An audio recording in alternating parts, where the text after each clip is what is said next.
Good morning.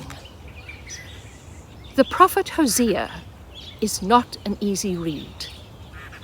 Luckily, today's reading comes from the last chapter, where we find a description of what a loving relationship with God feels like, looks like, and even smells like.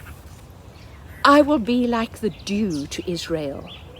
He will blossom like a lily. Like a cedar of Lebanon, he will send down his roots. His splendor will be like an olive tree. His fragrance, like a cedar of Lebanon. This theme of an unbroken promise of renewal and growth, alongside, despite, or perhaps because of sorrow, tragedy, abandonment, and alienation from God, is repeated in verse 10 of Psalm 51. It's a very familiar verse. Create in me a pure heart, O God, and renew a steadfast spirit within me. The Jerusalem Bible translates steadfast as resolute. And isn't this something we need right now? A steadfast and resolute spirit. And isn't it reassuring to know that such a spirit can come as a gift from God if we ask for it? But the interpretation of this verse that really caught my imagination comes from the Message. Give me a fresh start, O God. Shape a Genesis week within the chaos of my life. Imagine that. A Genesis week in the chaos of the world and the chaos of our own lives. This isn't renewal. This is something that goes further. This is recreation.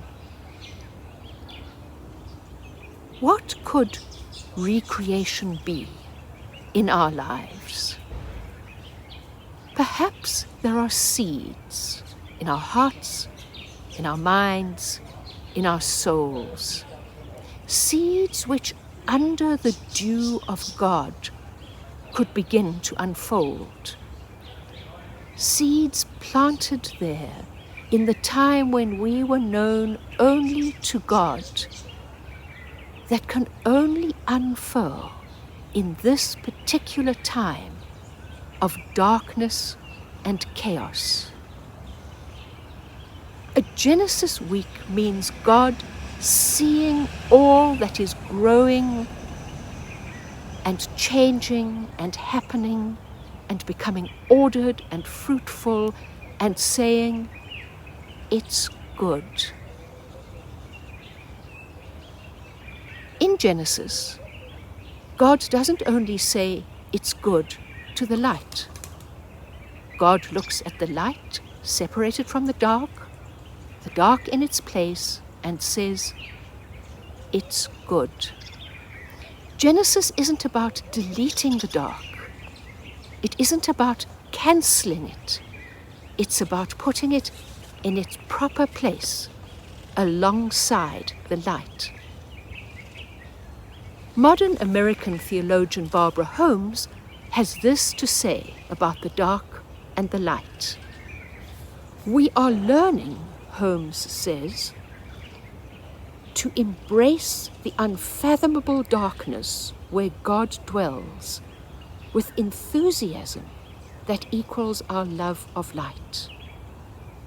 And perhaps that is the challenge and the gift of these times, to recognize God within the dark, to embrace God within the dark, and allow God to make that dark fruitful within us. Hosea chapter 14 verse 9 reads, I am a green pine tree, says God. Your fruitfulness comes from me.